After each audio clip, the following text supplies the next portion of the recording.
السلام بنات، كنتمنى تكونوا بخير وعلى خير. مرحبا بكم معايا في فيديو جديد اللي غادي نقدم لكم فيه هذا الكاطو. غادي نشارك معكم شنو درت في لانيفرسير ديال بنت اختي.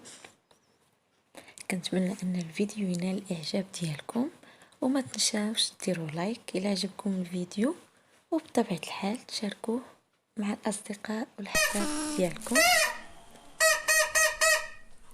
ونبداو طيطة. المكونات ديال الجينواز اللي غادي ندير فيه: 4 الحبات ديال البيض اللي يكونوا كبار، وبطبيعه الحال الا كانوا صغار فغادي ديروا 5.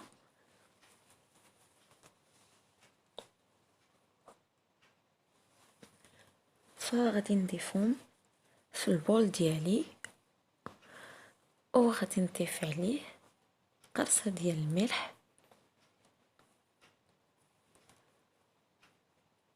وعندي هنايا لالون ديال الفاني، ويمكن لكم ديروا ساشي ديال الفاني. وغادي نضيف كأس معمرش ديال السكر، كأس الا ربع، وغادي نخلط المكونات ديالي مزيان حتى يضاعف ليا الحجم ديالو، وبطبيعه الحال يتغير ليه اللون. نبقاو نضربو فيه حتى ندخلو ليه الهواء.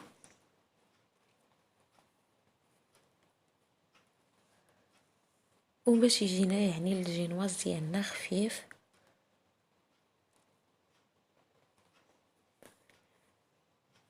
فغادي نستمر حتى نحصل على هذا القوام هذا، يضاعف ليا الحجم ديالو مزيان، بحال يعني كنخدمو في المورينغ.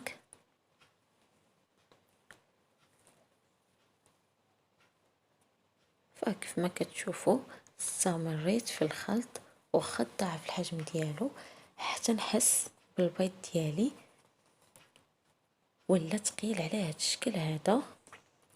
عاد غادي نبداو نضيفو في الدقيق.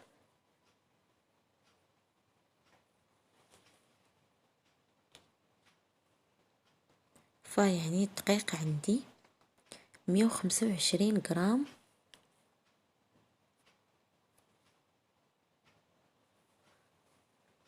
فغادي نبدا ندخل الدقيق ديالي بسباتول او اي حاجه عندكم من الفوق لتحت، وباش ما نهودش لاباري ديالي وتبقى ليا فيها الهواء لداخل. وهكذا باش يجينا الجينواز ديالنا خفيف، ويعني حتى لدرتو السيرو يشرب ليكم.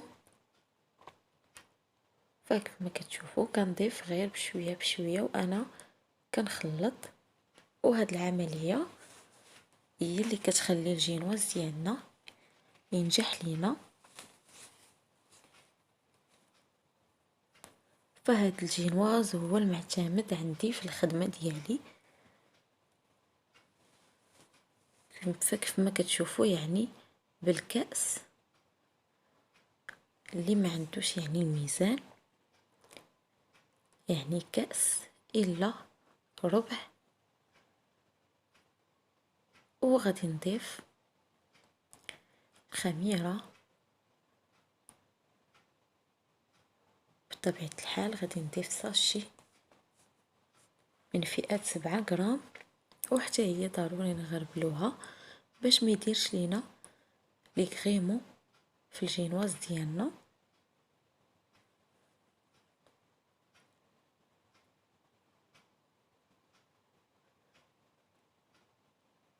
ونستمر في الخلط حتى يتجانسوا ليا العناصر ديالي مزيان.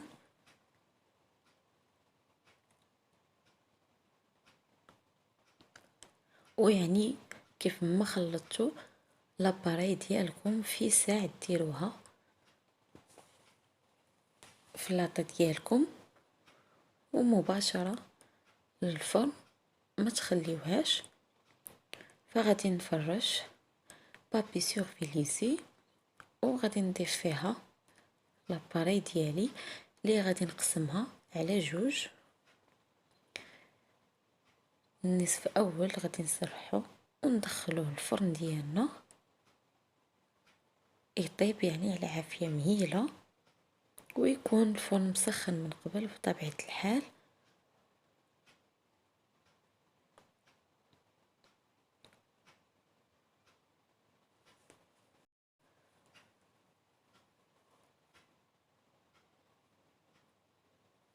وبعد ما نسرحو فغادي ندخلو الفرن، وبطبيعة الحال نخبطو الطاوة على هذا الشكل هذا باش يخرجوا لينا داك الفقاعات. وغادي ناخذ النصف الثاني اللي غادي نضيف ليه ساشي ديال الكاكاو، نغربلوها حتى هي بطبيعة الحال. يعني دائما لا فارين والكاكاو يتغربلوا في الجينواز، لا في الجينواز ولا في الكيك، باش ما ديرش لكم هذيك لي غريمون.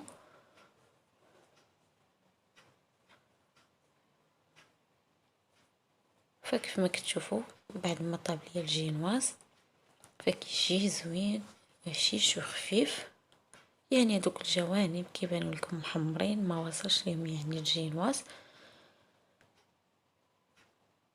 والنصف الثاني غادي نديرو حتى هو في الفرن حتى يطيب ليا. فكيف ما كتشوفوا يعني ما وصلتوش للجناب باش يبقى ليا وسط الكاطو ديالي. فغادي نحضروا لاموس موس وشوكولا اللي كتجي زوينه بزاف. فعندي هنا في لي زانغريديون 4 ديال صفار البيض و20 غرام ديال الماء و6 ديال الفوي ديال الجيلاتين، وعندي هنا لاغوم ديال الفاني. فهادي يعني اباري ابومب كتجي زوينه بزاف، وكتجي لاموس وشوكولا ديالنا خفيفه. فغادي نضيف السكر ديالي هو الماء، وغادي نضيفو فوق البوطه حتى يدير لينا ايبيليسيون. والطومبيراتور ديالو تكون 103 او 104. فلا ما كانش عندكم باش تعبروا الطومبيراتور يمكن لكم ديروا هذه العمليه، تاخذوا فورشيت بهذا الشكل هذا وتنفخوا فيها وتخرج لكم فقاعه. فهكذا غادي يوصل الحراره ديالو، وغادي تحيدوه من فوق البوطه وتاخذوا هذوك 6 وراق ديال الجيلاتين وتعصروهم مزيان من الماء على هذا الشكل هذا. وغادي نضيفوه في الكاسرون ديالنا اللي فيها هذاك السيرو اللي طيبناه، ونخلطوهم مع بعضياتهم. وهكذا غادي يذوب لينا هذاك الجيلاتين مع الحراره ديال السيرو، حيتاش غادي يكون سخون بزاف. يعني هاد الطريقه باش تعرفوا السيرو ديالكم وصل الحراره ديال 103 حتى 104. فبعد ما خلطنا داك السيرو فغادي نضيفو لاغوم ديال الفاني على هداك الصفر. فهنا طاحت ليا. وغادي نخلط الصفر ديالي بطبيعة الحال، وغادي نبدا نضيف عليه هداك السيرو. فكيف ما كتشوفوا غادي نخلطو مزيان وحنا كنضيفو في هداك السيرو.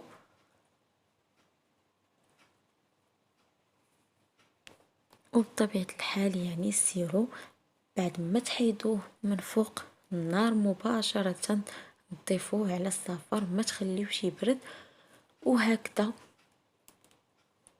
كيطيب لينا يعني هذاك البيض كيحيدوا منه هذاك لي ميكروب، يعني اي جراثيم كيتحيدوا. وهكذا كتجينا لاموس خفيفه في المذاق ديالها وزوينه. فهاد لا غوسيت هي المعتمده عندي في كاع لي زونطرومي ديالي، لا في الخدمه يعني ولا حتى في الدار. فكيف ما كتشوفوا كتولي على هاد الشكل هذا. فلا تجمعات لكم يعني ما تخافوش منها، فغادي تضيفوها في بان ماغي وعاد تخدموا بها. فغادي نضيف هنايا الشوكولا ديالي، غادي نعبر 200 غرام، وبطبيعه الحال الشوكولا غيش ماشي العاديه، كتكون فيها نسبه الكاكاو. فغادي نضيفها في بان ماغي نخليها حتى تذوب. وغادي ناخدو هنايا كريم فريش ليكيد، غادي نطلعها. عندي هنايا 500 غرام اللي هي نصف لتر. فغادي نخلطها، يعني ما تمونطيوهاش بزاف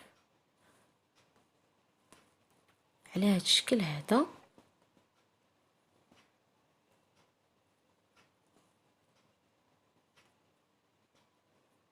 فكيف ما كتشوفوا غادي نخلط المكونات ديالي، وبطبيعه الحال الشوكولا فاش نذوبوها نخليوها حتى تبرد.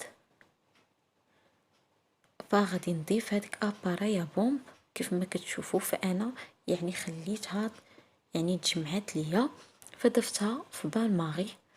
فانتوما الا ما تجمعاتش ليكم يعني سرعتوا العمليه، فغادي تضيفوها مباشره. فغادي نبدا نخلط لاموس وشوكولا ديالي بهاد الطريقه من الفوق لتحت، ما نهودوش لا كريم ديالنا باش تجينا لاموس واقفه.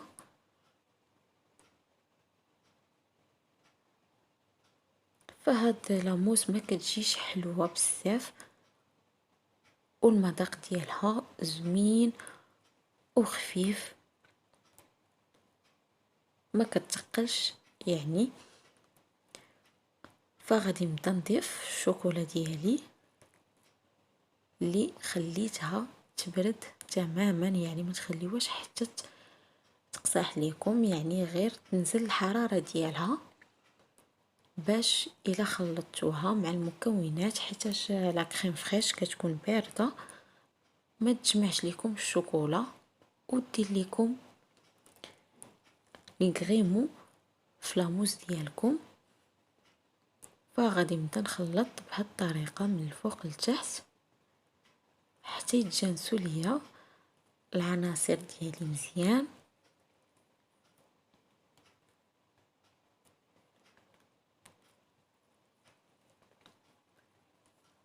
ومازال نشارك معكم ان شاء الله لي كاطو اللي زوينين بزاف. فغادي نخلط حتى نحصل على هاد القوام هذا. كيف ما كتشوفوا لاموس ديالي كتجي واقفه يعني بين وبين، ما تطلعوش يعني لا كريم ديالكم بزاف، تمونطيوها غير شويه. وغادي ندوزو نحضروا كروكون اللي كيجي زوين بزاف وكيجي الكاطو ديالكم مقرمش من الداخل. فانا عندي هنا 95 غرام ديال لافيوتين، وعندي الشوكولا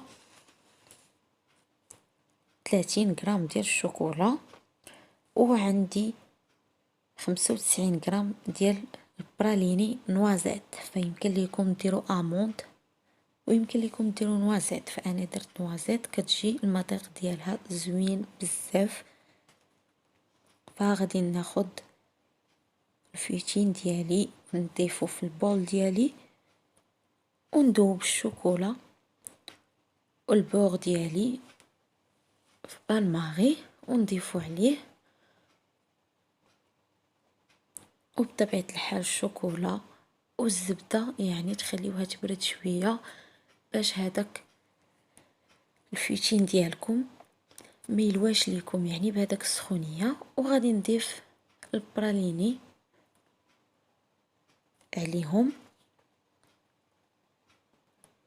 ونخلطوا المكونات ديالي مزيان حتى يتلبس ليا هذاك الفيتين بالشوكولا والبراليني.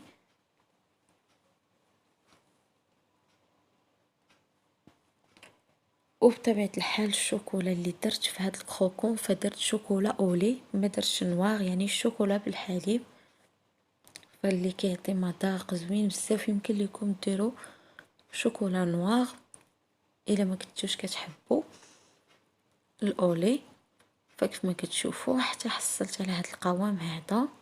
وغادي ندوزو نحضروا الطبقه الثانيه اللي كتبقى، يعني هي اضافيه، الا بغيتو ديروها ديروها، ما بغيتوش ديروها ما ديروهاش، تكتفيو غير بهذيك لاموس وشوكولا. فانا ضفتها باش يجيني الكاطو ديالي عالي. فضفت هنايا نصف لتر ديال الكريم فريش اللي طلعتها مزيان على هذا الشكل. غادي نضيف عليها البراليني نوازيت، تقريبا 2 معالق كبار. فكتجي بنينه حتى هي. فغادي نضيفهم عليهم ونخلطوهم مزيان. فانا ضفت يعني نصف لتر ديال الكريم فريش، وضفت عليها 3 المعالق كبار ديال السكر كلاص اللي هو السكر كلاصي. ويمكن لكم ديروا السمول اللي هو السنيده. وغادي نخلط المكونات. فضفت لاغوم ديال الفاني حتى هويا، ونخلطوا المكونات. فكيف ما كتشوفوا غادي ناخذ الجينواز ديالي وغادي نبدا نمونطي في الكاطو ديالي. فكيف ما كتشوفوا طاب ليا. فهاد الجينواز كيجي زوين بزاف وخفيف.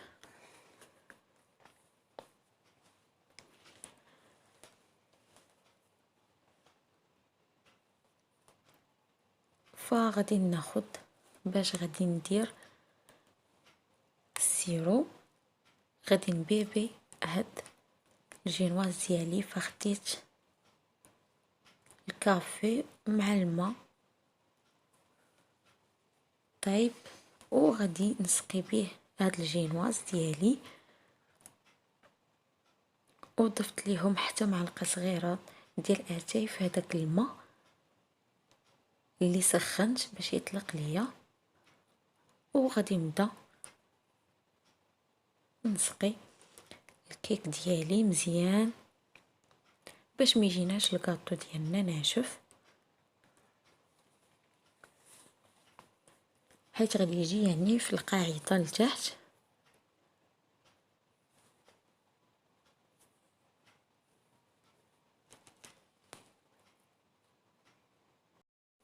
وغادي ناخذ السيركل ديالي اللي غادي نخلي لكم شحال القطر ديالو في صندوق الوصف. وغادي ندير هذيك لاموس، ناخذ النصف ديالها. وغادي نسرحو على الجينواز ديالي مزيان باش يعني ما تجيناش جهه طالعه وجهه هابطه. فانا سرحت غير بالماغيس. فكيف ما كتشوفوا لاموس يعني تكون خفيفه، ما تطلعوش لا كريم فريش ديالكم. وغادي نخبطوا بهذا الشكل هذا باش يخرجوا لينا دوك الفقاعات. وناخذوا الجينواز ديالنا اللي درنا فيه بودر كاكاو. فكيف ما كتشوفوا يعني واخا يتهرس لكم الجينواز ديالكم ماشي مشكل. فغادي نسرحوا وغادي نسقيه بطبيعه الحال بالسيرو حتى يتشرب ليا مزيان. فكيف ما كتشوفوا يعني الجينواز كيشرب لينا يعني السيرو. وهكذا باش كتعرفوا الجينواز ديالكم ناجح ليكم. وغادي ناخذ هذاك الكروكون وغادي نضيفوه من الفوق بهذا الشكل هذا، نديرو في الجوانب ومن الوسط. فكيجي مقرمش في الكاطو ديالنا وكيجي بنين بزاف مع هذوك الشوكولا اولي، ويمكن لكم تضيفوا حتى اللوز بطبيعة الحال، وكيبقى اضافي فهو كافي وفيه الكفاية، كيجينا يعني مقرمش في الكاطو ديالنا، ويعني ما تخليو حتى بلاصه ما فيهاش الكروكو باش لي مورسون ديالكم يجيو كاملين فيهم هذيك القرمشه. وغادي نضيف الكريمه ديالي على هذا الشكل هذا، فتا هي كتجي زوينه بزاف وخفيفه.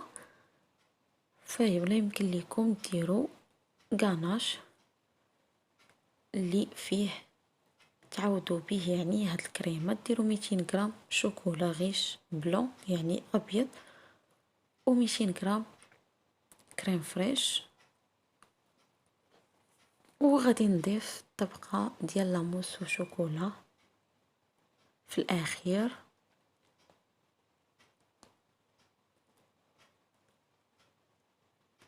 يعني هاد لاموس والشوكولا كتجيني انا احسن من بافاروا، حتى هي غادي نشاركها معكم ان شاء الله، كتجي خفيفه عليها. فبافاروا حتى هي زوينه، ولكن هذه يعني في هذيك اباريا بوم كتجي خف منها بزاف، ما كتجيش ثقيله. فسرحت لاموس ديالي على هذا الشكل هذا، وبطبيعه الحال نخبطوا لونطرومي ديالنا باش هذوك الفقاعات يخرجوا لينا. وغادي نضيفوا ليله كامله في الكونجيلاتور او في الفريكو حتى يتمسك لينا، ولكن نجو زربانين به حتى تقريبا هذوك 3 سوايع.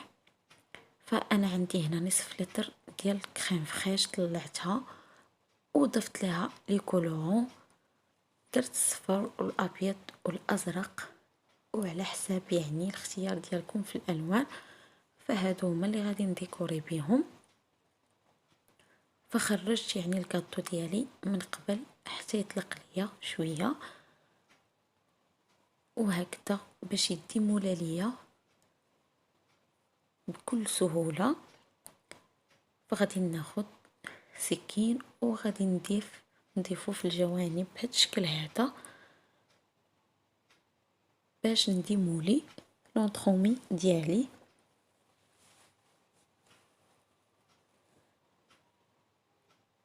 وغادي نحيد البابي كويسون.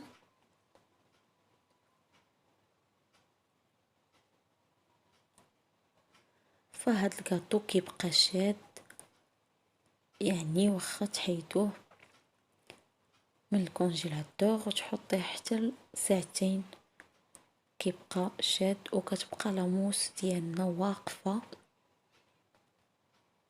يعني المورسون ديال الكاطو ديالك كيجي مقاد وواقف.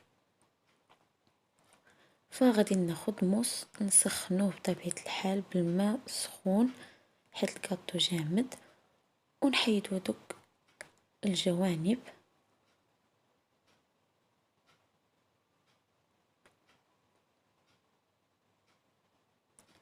وبطبيعه الحال هذوك لو شوت ناكلوهم. فغادي ناخد هاد الصوره هذه اللي كتباع عند مستلزمات الحلويات، فكاينين صور بزاف، فانا تهرست ليا. فغادي ناخد الكريم فريش على هذا الشكل هذا باش غادي نلصقها من الاحسن الا كان عندكم الغاناش. فانا يعني ما بقاش عندي، درته في لي ماغنوم باش يعني تلتصق معاكم وتجيكم مقاده.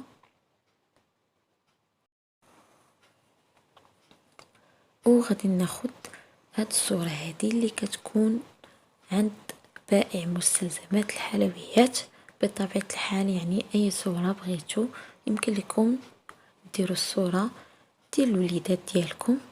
فانا اختاريت هاد الرسوم اللي كتفرج فيهم بنت اختي وعزيزين عليها بزاف وعجبوها. فكيف ما كتشوفوا يعني تهرسات ليا، فغادي نلصقها مزيان يعني كتكال. فكيف ما كتشوفوا المنظر ديالها زوين بزاف. وبعد ما لصقتها فغادي ناخد بوش اللي درت فيه الكريمه ديالي ونبدا ندير هاد الشكل هذا على شكل تموجات. ويعني الكاطو ديالكم كيتحطوا نتوما يعني كتفنوا فيه، يعني كطيح لكم الفكره بدون شعور.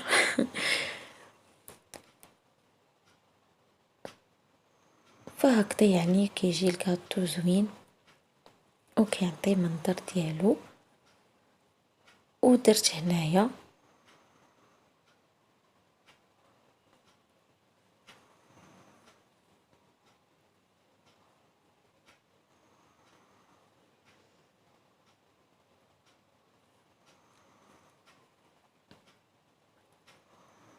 وخديت هنايا درت دي غوزاس على هاد الشكل هذا.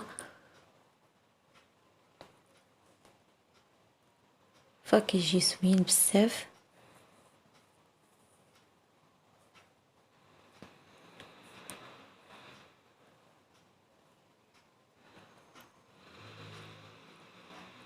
وكيبقى يعني على حساب الزواقه يعني شنو بغيتو. فانا يعني طاحت لي هاد الفكره وجات زوينه بزاف. ويعني هذوك الالوان اللي درت فعطاو منظر زوين وعلى حساب هذوك لي موتيف اللي في الرسوم الالوان ديالهم. فكيف ما كتشوفوا هذا هو الشكل ديالو كيجي غزال بزاف كيف ما كتشوفوا. وغادي ناخد هاد العقيق هذا في الغوز وغادي نضيفو في الوسط ديال دي غوزاز ديالي حتى نسالي على هاد الشكل هذا. وفاش نبغيو نقدموها يعني حتى نبغيو نحطوا الكاطو ديالنا فغادي نابيها بالناباج على هاد الشكل هذا. نابي الصوره كامله. فكيف ما كتشوفوا لي ماغنوم غادي نشاركهم معكم هما ولي بوب كيك. وهذا هو الشكل ديال الكاطو ديالي. كنتمنى انه ينال الاعجاب ديالكم. وإلا عجبكم الفيديو ما تنساوش تشاركوه مع الاصدقاء والحباب ديالكم. ومازال نشارك معكم شنو حضرت في لانيفرسير. نحضر معكم ان شاء الله الكاب كيك والمورينغ ولي بوب كيك ولي ماكنو. وكنتمنى ان الفيديو ينال الاعجاب ديالكم. وما تنساوش بطبيعه الحال لايك الى عجبكم الفيديو وتشاركوا في القناه باش يوصلكم كل ما هو جديد. وهذه هي بنت اختي. ونتلاقاو ان شاء الله في الفيديو قادم اللي غادي نحضر لكم فيه الكاب كيك والمورينغ. وهاد الصالي دارتو اختي ودارتو بنت عمتي اللي دارت هاد ميني برجل وهاد لي شوصون على جوج اشكال جاو زوينين بزاف تبارك الله عليها. مازال صغيره الله يحفظها لميتها. واختي دارت هادوك لي ميني بيتزا بالصوص البيضاء والاخرى. وهادو هما لي كاب كيك اللي غادي نشارك معكم ان شاء الله هما. وهاد لي مورينغ ديال الوليدات الصغار هما كيجيو زوينين بزاف. ونتلاقاو في الفيديو القادم ان شاء الله. والسلام عليكم ورحمه الله.